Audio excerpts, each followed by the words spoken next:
আজ আমরা জানব কারুনের অহংকারের পরিণতি কি হয়েছিল, কিভাবে তার সম্পদ সহ তাকে জমিনের ভেতরে ঢুকিয়ে দেওয়া হয়েছে। তাই ভিডিওটি সম্পূর্ণ দেখতে থাকুন। হযরত মুসা আলাইহিস সালামের একজন চাচাতো ভাই ছিল যার নাম ছিল কারুন। সে ছিল খুবই প্রতিভাধর মানুষ। গোটা তাওরাত কিতাবটি তার মুখস্থ ছিল আর তার কণ্ঠ ছিল যেন অমৃত। যখন সে তেলাওয়াত করত, মানুষের মন শান্তিতে ভরে যেত। তার এই মধুর কণ্ঠের কারণে সবাই তাকে মোনাওয়ার বলে ডাকত। কিন্তু বাইরে থেকে দেখতে এমন সুন্দর হলেও কারুনের মনের ভেতরটা ছিল ঈর্ষা আর কপটতায় পূর্ণ। এক কথায় সে ছিল একজন ভয়ঙ্কর মুনাফিক। একদিন আল্লাহ তাআলা হযরত মুসা আলাইহিস সালামকে মহামূল্যবান তাওরাতের ফলকগুলো দান করলেন। এগুলোতে আল্লাহর পবিত্র বাণী লেখা ছিল।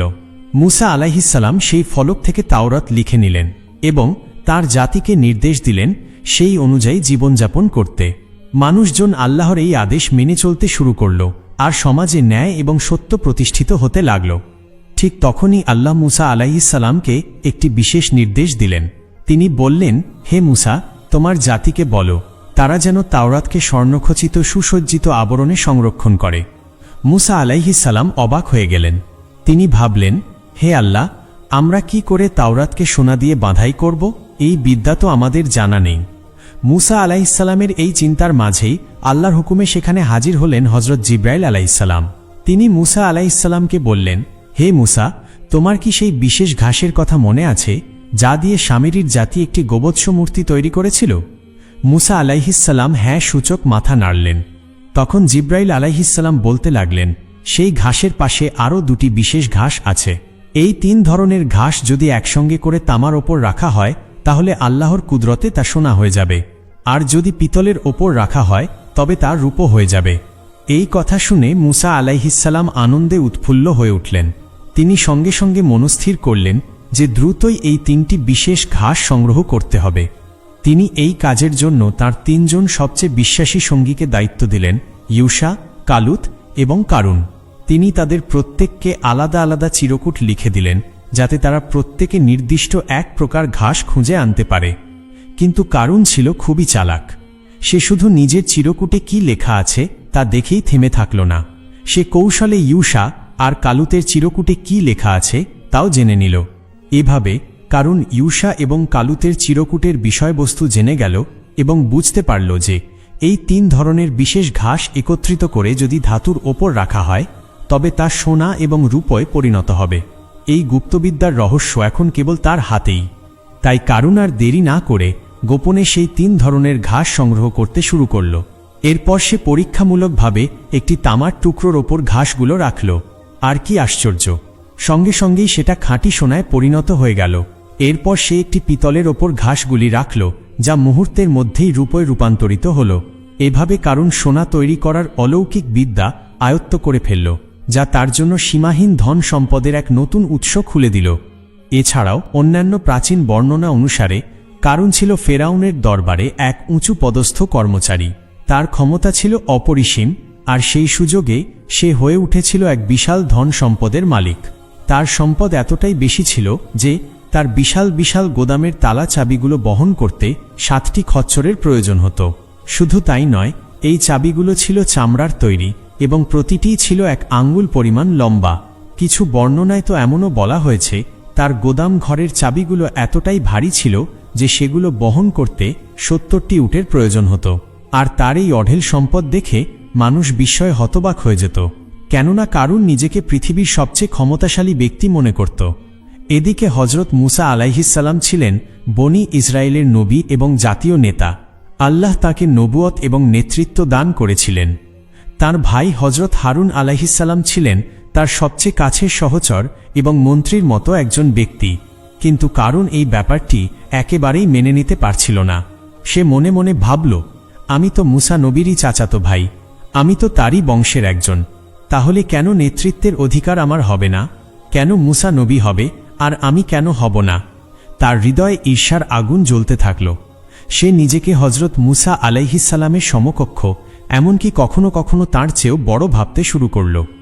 এই ক্ষোভ নিয়ে একদিন সে হযরত মুসা আলাইহিস সালামের কাছে গিয়ে বলল, হে মুসা, আমি তো তোমারই আত্মীয়, তাহলে কেন তুমি আর তোমার ভাই হারুনই শুধু নেতৃত্ব দেবে, কেন আমি নয়? বনি ইসরায়েলের ওপর আমারও তো কর্তৃত্বের অধিকার রয়েছে। হজরত মুসা আলাইহিসসালাম শান্ত কণ্ঠে উত্তর দিলেন, আহা কারুন, এটা আমার ইচ্ছায় হয়নি। সার্বভৌম ক্ষমতার মালিক একমাত্র আল্লাহ। তিনি যাকে ইচ্ছা নেতৃত্ব দেন আর যাকে ইচ্ছা বঞ্চিত রাখেন। এটা কোনো মানুষের সিদ্ধান্ত নয়, বরং একমাত্র আল্লাহরই ফয়সালা। কিন্তু কারুন এই জবাবে একটুও সন্তুষ্ট হল না, বরং তার মনের ভেতরকার ঈর্ষা আরও বেড়ে গেল। সে হজরত মুসা আলাইহিসসালামের প্রতি রাগে জ্বলে পুড়তে থাকল। কারুন শুধু ধনসম্পদের দিক থেকে নয়, রাজনীতিতেও অত্যন্ত প্রভাবশালী ছিল। সে কেবল মুসা আলাইহিসসালামের চাচাতো ভাই ছিল না, বরং ফেরাউনের দরবারে ছিল এক উঁচু পদস্থ কর্মচারী। এই কারণে ফেরাউন তাকে বনি ইসরায়েলের বিষয়গুলোর দায়িত্বশীল হিসেবে নিযুক্ত করেছিল। কিন্তু কারুন এই ক্ষমতার সুযোগ নিয়ে বনি ইসরায়েলের ওপর ভয়ানক জুলুম আর নির্যাতন শুরু করল। আশ্চর্যজনক ব্যাপার হল, একসময় সে ছিল খুবই ধার্মিক এবং তাওরাতের বিধান মেনে চলত। কিন্তু যখন সে প্রচণ্ড ধনী হয়ে গেল, তখন তার হৃদয়ে কার্পণ্য বাসা বাঁধল। তার এই অঢেল সম্পদ একসময় তার সবচেয়ে বড় অহংকারে পরিণত হল। সে আল্লাহর দেওয়া বিধান ভুলে গিয়ে হঠাৎ জাকাত দিতে অস্বীকৃতি জানাল।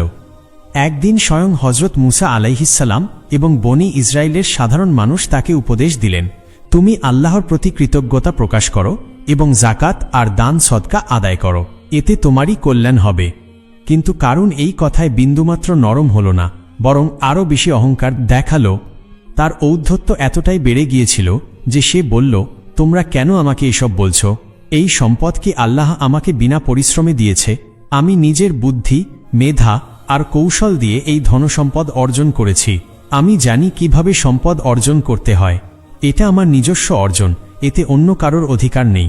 এটা আমার সম্পদ, আমার অর্জন, এবং আমি যেভাবে খুশি সেভাবেই খরচ করব। তার এই দাম্ভিক কথায় স্পষ্ট হয়ে গেল যে সে আল্লাহর দেওয়া অনুগ্রহ ও নেয়ামতকে সম্পূর্ণভাবে অস্বীকার করছে। এত সম্পদ থাকার পরও কারণ ধন সম্পদের প্রতি এতটাই কৃপণ ছিল যে সে গরিবদের কোনো সাহায্যই করত না, উল্টো তাদেরকে তুচ্ছ তাচ্ছিল্য করত।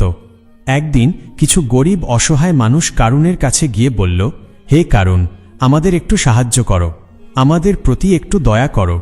কিন্তু কারুন তাদের কথা শুনে ব্যঙ্গ করে বলল, আমি কি তোমাদের জন্য ধন সম্পদ জমিয়েছি? আমি পরিশ্রম করে সম্পদ অর্জন করেছি, তোমরাও গিয়ে পরিশ্রম করো। তোমাদের দারিদ্র্য আমার সমস্যা নয়। যখন কারুনের বদলানোর কোনো লক্ষণই দেখা গেল না, তখন মুসা আলাইহিসসালাম তাকে সতর্ক করলেন। তিনি বললেন, হে কারুন, সাবধান হও, তোমার এই অহংকার তোমাকে ধ্বংসের দিকে নিয়ে যাবে। আল্লাহর দেওয়া সম্পদের কৃতজ্ঞতা প্রকাশ করো এবং গরিবদের হক আদায় করো, না হলে আল্লাহর শাস্তি অত্যন্ত ভয়ঙ্কর। কিন্তু কারুন এতে বিন্দুমাত্র ভীত হল না, বরং সে আরও বেশি ঔদ্ধত্য দেখাল। সে মনে মনে ভাবল, মুসা আমাকে নিজের অনুসারী বানাতে চায়। সে চায় আমি তার সামনে মাথা নত করি, কিন্তু আমি তা কখনোই করব না। হজরত মুসা আলাইহিসসালাম কারুনের সমস্ত ঔদ্ধত্যপূর্ণ আচরণ আর অহংকারের পরেও তার প্রতি দয়া দেখাতে থাকলেন। তিনি বারবার কারুনকে আল্লাহর পথের দিকে আহ্বান জানালেন। তিনি তাকে সতর্ক করলেন যে পার্থিব সম্পদের অহংকার আর আল্লাহর নাফরমানি কোনোদিনও কল্যাণ বয়ে আনতে পারে না। কিন্তু কারুন এতটাই আত্মম্ভরী আর দম্ভপূর্ণ হয়ে উঠেছিল যে সে মুসা আলাইহিসসালামের কথায় কোনো কর্ণপাতই করল না, উল্টো সে এক গভীর ষড়যন্ত্রে লিপ্ত হল। কারুন বুঝতে পারছিল যে হজরত মুসা আলাইহিসসালাম তাকে ছেড়ে দেবে না, তাই সে এমন এক পরিকল্পনা করল যাতে মুসা আলাইহিসসালামকে লোকসমাজে ছোট করা যায়। সে তার সম্পদ আর অনুসারীদের শক্তি প্রদর্শন করে হজরত মুসা আলাইহিসসালামকে ভয় দেখানোর চেষ্টা করল। একদিন হজরত মুসা আলাইহিসসালাম বনি ইসরায়েলের এক বিশাল সমাবেশে আল্লাহর বিধান প্রচার করছিলেন। মানুষ মনোযোগ দিয়ে তাঁর বাণী শুনছিল।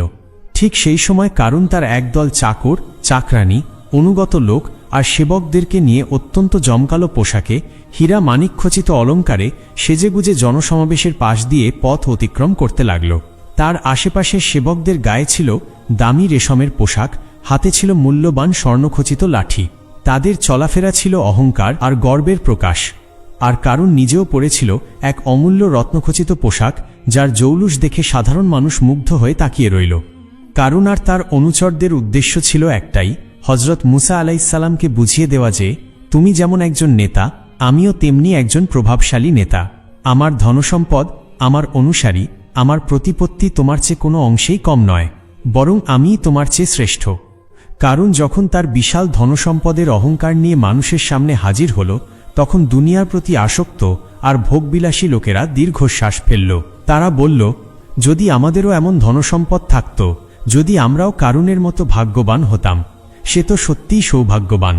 কারুনের বিলাসী জীবন দেখে অনেকেই ঈর্ষায় জ্বলে উঠল। তাদের মনে হল পার্থিব সুখী সবচাইতে বড় পাওয়া। কিন্তু বনি ইসরায়েলের জ্ঞানী আর ধার্মিক লোকেরা এমন মনোভাব দেখে বিস্মিত হলেন।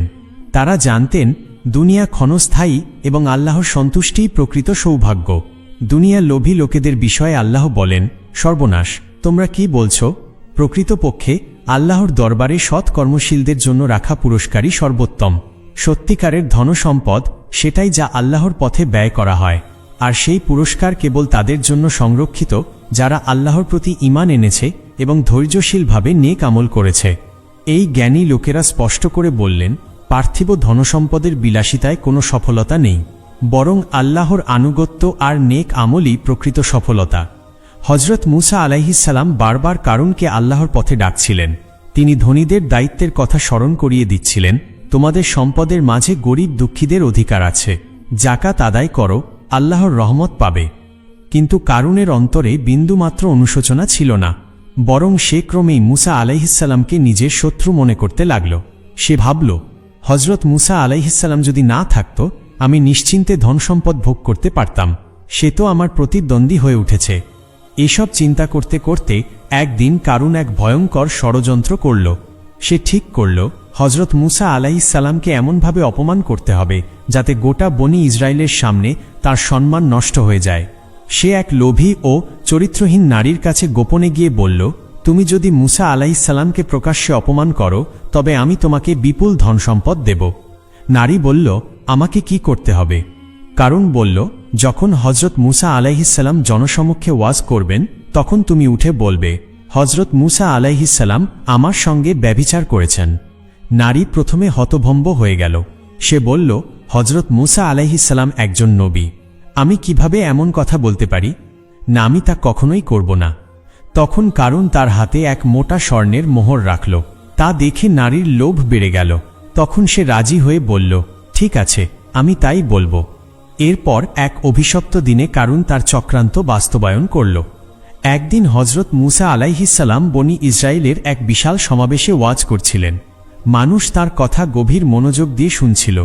তিনি বলছিলেন, হে বনি ইসরায়েল, আল্লাহ আমাদের হালাল আর হারামের বিধান দিয়েছেন। যারা জাকাত দেবে না তারা আল্লাহর আযাবে ধরা পড়বে। যারা ব্যভিচারে লিপ্ত হবে তাদের শাস্তি হল পাথর মেরে মৃত্যুদণ্ড দেওয়া। সমস্ত লোক নিস্তব্ধ হয়ে শুনছিল। ঠিক সেই মুহূর্তে কারুন একদল অনুসারী নিয়ে মজলিসে প্রবেশ করল। তার পাশে সেই নারীও দাঁড়িয়েছিল। তার দায়িত্ব ছিল হযরত মূসা আলাইহিসসালামের বিরুদ্ধে মিথ্যা অভিযোগ তোলা। হযরত মূসা আলাইহিসসালামের সেই বাক্যগুলি শুনে কারুন মুখে এক বিদ্রুপাত্মক হাসি এনে বলল, হে মূসা, তুমি তো আমাদের সবাইকে ব্যভিচারের শাস্তির কথা শোনালে। এবার যদি জানা যায় তুমি নিজেই এই অপরাধ করেছ, তাহলে তোমার শাস্তি কি হওয়া উচিত? হযরত মূসা আলাইহিসসালাম দৃঢ়ভাবে বললেন, তাহলে আমাকেও সেই একই শাস্তি ভোগ করতে হবে। কারুন এবার তলোয়ারের মতো ধারালো বাক্যে বলল, তাহলে শোনো, তুমি নিজেই ব্যভিচারে লিপ্ত হয়েছ, এর প্রমাণও আছে। এ কথা শুনে সমবেত জনতা হতভম্ব হয়ে গেল। চারপাশে গুঞ্জন শুরু হল। একজন আরেকজনকে বলতে লাগল, এটা কি সত্য? এত বড় অন্যায় যদি নবীর দ্বারা হয়, তাহলে আমরা কার আদেশ মানব? হযরত মূসা আলাইহিসসালাম কিছুক্ষণ চুপ থাকলেন। তারপর তিনি ধীরে ধীরে সেই নারীর দিকে তাকালেন। তার দৃষ্টিতে কোনো রাগ ছিল না, বরং ছিল করুণা আর দয়া। তিনি কোমল কণ্ঠে বললেন, হে নারী, আমি আল্লাহর নবী। আমি তোমাকে আল্লাহর নামে কসম দিয়ে বলছি, সত্য বলো, আমি কি সত্যিই এই অপরাধ করেছি? এই বাক্য শুনে নারীর পুরো শরীর কাঁপতে লাগল। তার সামনে দুটি পথ খোলা ছিল, মিথ্যা কথা বলে ধনসম্পদ গ্রহণ করা কিন্তু চিরদিনের জন্য অভিশপ্ত হয়ে যাওয়া, অথবা সত্য বলা এবং আল্লাহর ক্রোধ থেকে মুক্তি পাওয়া। এরপর নারী হঠাৎ কেঁদে ফেলল, আর কাঁদতে কাঁদতে সে বলল, আমি মিথ্যা বলেছি। আমি হযরত মূসা আলাইহিসসালামের বিরুদ্ধে ষড়যন্ত্র করেছি। কারণ আমাকে বহু অর্থ দিয়ে লোভ দেখিয়েছিল, সেই আমাকে এই অপবাদ দিতে বলেছে। কারুনের এই ষড়যন্ত্র শুনে জনতা বিস্ময়ে হতবাক হয়ে একে অপরের দিকে তাকালো। তারা নিজেদের মধ্যে বলতে লাগল, হে কারুন, তুমি এ কি করেছ? তুমি একজন নবীর বিরুদ্ধে এমন জঘন্য মিথ্যা বলেছ। কারুন এবার বুঝল যে সে ফেঁসে গেছে। সে পালানোর পথ খুঁজছিল, কিন্তু ততক্ষণে দেরি হয়ে গেছে। হজরত মুসা আলাইহিসসালাম 2 হাত তুলে আল্লাহর দরবারে কেঁদে কেঁদে বললেন, হে আমার রব, আপনি দেখেছেন কিভাবে এই অভিশপ্ত কারুন আমার বিরুদ্ধে ষড়যন্ত্র করেছে। আপনি ন্যায় বিচার করুন। হঠাৎ আকাশ থেকে এক বিকট গর্জন শোনা গেল। আল্লাহ তাআলা ওহির মাধ্যমে হজরত মুসা আলাইহিসসালামকে জানালেন, হে মুসা, আমি জমিনকে তোমার অধীনে দিলাম, যা ইচ্ছা তুমি করো। এরপর হজরত মুসা আলাইহিসসালামের কণ্ঠ বজ্রের মতো গভীর হয়ে উঠল। তিনি চিৎকার করে কারুনের দিকে তাকিয়ে বললেন, হে কারুন, তুমি মিথ্যা বলো না, মিথ্যা অপবাদ দিও না, তুমি এখনও তওবা করতে পারো। কিন্তু কারুনের অহংকার এতটাই প্রবল ছিল যে সে নত হল না, বরং সে বলল, আমি যা করেছি ঠিকই করেছি, আমি তোমার শাসন মানি না। হজরত মুসা আলাইহিসসালাম কারুনের ষড়যন্ত্র আর মিথ্যা অপবাদ প্রতিহত করে আল্লাহর ন্যায় বিচারের জন্য প্রার্থনা করলেন।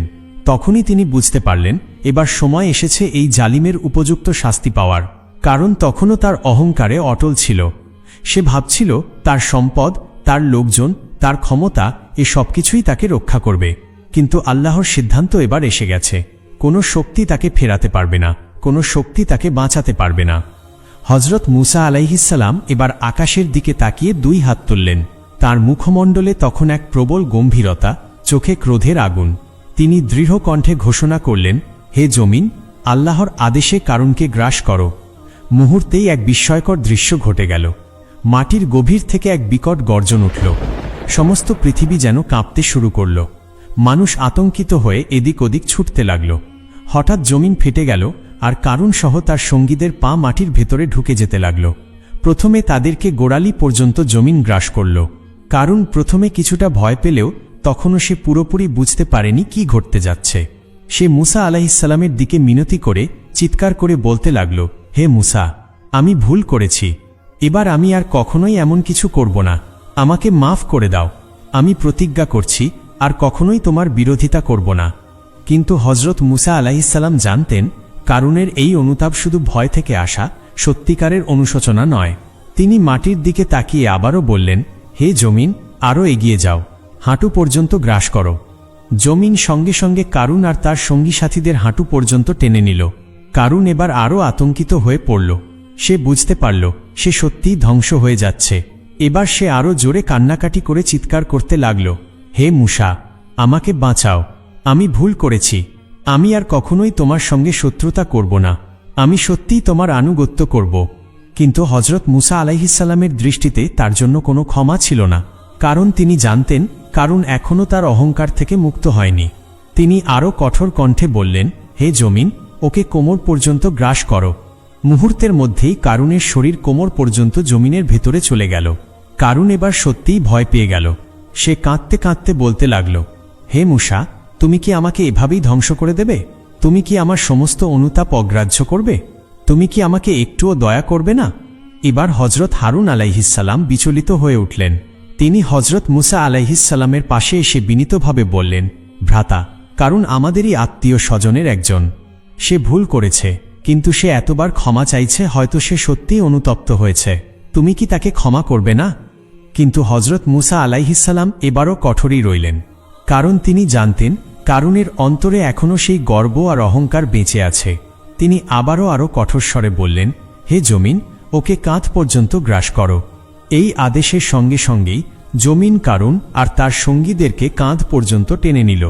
এবার কারুন চূড়ান্ত অপমানিত আর অসহায় হয়ে পড়ল। কিন্তু তার অহংকার তখনও যায়নি। সে এখনও তার সম্পদের অহংকারে নিমজ্জিত। সে চিৎকার করে বলল, হে মুসা, আমি জানি তুমি আমাকে নিঃশেষ করতে চাও। শুধু আমার ধন সম্পদের লোভে তুমি আমাকে শেষ করে দিচ্ছ। হজরত মুসা আলাইহিসসালাম এবার আকাশের দিকে তাকিয়ে দোয়া করলেন, হে আল্লাহ, আপনি তার সমস্ত সম্পদ তার সামনে এনে দিন, যেন সে বুঝতে পারে এই সম্পদ তাকে রক্ষা করতে পারবে না। এরপর আল্লাহর আদেশক্রমে সেই মুহূর্তেই আকাশ থেকে হজরত জিব্রাইল আলাইহিসসালাম অবতরণ করলেন। তিনি কারুনের চোখের সামনে তার সমস্ত ধনসম্পদ এনে রাখলেন এবং বললেন, হে দুর্ভাগা কারুন, এই নাও তোমার সমস্ত সম্পদ, এখন এটা নিয়ে নিজেকে রক্ষা করো। কারুন হতভম্ব হয়ে দেখল তার বিশাল প্রাসাদ, তার সোনা রূপার ভাণ্ডার, তার দাস দাসী, তার অশ্বারোহী বাহিনী সবকিছুই জমিনের মুখোমুখি দাঁড়িয়ে আছে। কিন্তু আশ্চর্যের বিষয় হল এগুলো তাকে রক্ষা করতে পারছে না। সে এবার চিৎকার করে কাঁদতে লাগল, আমি ভুল করেছি, হে মূসা আমাকে আরেকবার সুযোগ দাও। কিন্তু এবার আর তার কোনো সুযোগ ছিল না। এরপর হজরত মূসা আলাইহিসসালাম চূড়ান্ত আদেশ দিলেন, হে জমিন, কারুন আর তার সমস্ত সম্পদকে চিরতরে গ্রাস করো। আল্লাহর আদেশে জমিন তীব্রভাবে কাঁপতে লাগল। হঠাৎ বিকট এক শব্দ হল, আর কারুনের চারপাশে বিশাল এক ফাটল তৈরি হল। তার সমস্ত ধনসম্পদ, তার বিশাল প্রাসাদ, তার লোকজন সবকিছুই একসঙ্গে ধ্বংস হয়ে যেতে লাগল। কারুন এবার একেবারে অসহায় হয়ে পড়ল। তার মুখে আর কোনো কথা নেই, কোনো অহংকার নেই, শুধু আতঙ্ক আর অনুশোচনা। সে আর্তনাদ করতে করতে মাটির গভীরে তলিয়ে যেতে লাগল আর বলতে লাগল, আমাকে বাঁচাও, আমাকে ক্ষমা করো। কিন্তু আজ আর তার জন্য কোনো সুযোগ ছিল না। এক মুহূর্তের মধ্যেই জমিন সম্পূর্ণরূপে তাকে গ্রাস করল। কারুন আর তার সমস্ত সম্পদ সবকিছুই চিরতরে মাটির গভীরে তলিয়ে গেল। তার ধন সম্পদের আর কিছুই পৃথিবীর বুকে অবশিষ্ট রইল না। আল্লাহ তাআলা পবিত্র কোরআনে এই ঘটনার চিরস্থায়ী শিক্ষা হিসেবে উল্লেখ করেছেন, যাতে ভবিষ্যৎ প্রজন্ম অহংকার এবং অন্যায়ের পথে না চলে। আল্লাহ বলেন, অতঃপর আমি কারুন আর তার প্রাসাদকে ভূগর্ভে ধসিয়ে দিলাম। তখন এমন কেউ ছিল না যে তাকে আল্লাহর শাস্তি থেকে রক্ষা করতে পারে, এমনকি সে নিজেও নিজের কোনো উপকার করতে পারল না। সূরা আল কাসাস আয়াত ৮০। কারুন যখন ধন সম্পদের গর্ব করত, তখন বনি ইসরায়েলের অনেকেই তাকে দেখে মুগ্ধ হতো। তারা বলত, যদি আমাদেরও কারুনের মতো ধন সম্পদ থাকত। তারা ভাবত, সম্পদের প্রাচুর্যই প্রকৃত সৌভাগ্যের চিহ্ন। কিন্তু যখন তারা নিজের চোখে কারুনের ধ্বংস দেখতে পেল, তখন তাদের উপলব্ধি হল যে আল্লাহ যাকে ইচ্ছা সম্পদ দেন, আবার যাকে ইচ্ছা সংকীর্ণ জীবন দান করেন। আল্লাহ আরও বলেন, তারা ভীতসন্ত্রস্ত হয়ে বলতে লাগল, আল্লাহ আমাদের প্রতি দয়া না করলে আমরাও ধ্বংস হয়ে যেতাম। এটা নিশ্চিত যে কাফেররা কখনোই সফল হবে না। কারুনের এই ঘটনা কেবল এক ঐতিহাসিক কাহিনী নয়, বরং এটি প্রত্যেক যুগের জন্য এক শিক্ষণীয় সত্য। কারণ ধন সম্পদের লোভ, ক্ষমতার অহংকার আর সত্যের বিরুদ্ধে ষড়যন্ত্র, এসব আজও সমাজে বিদ্যমান। আল্লাহ আমাদের অহংকার এবং অন্যায়ের পথ থেকে রক্ষা করুন। আমিন।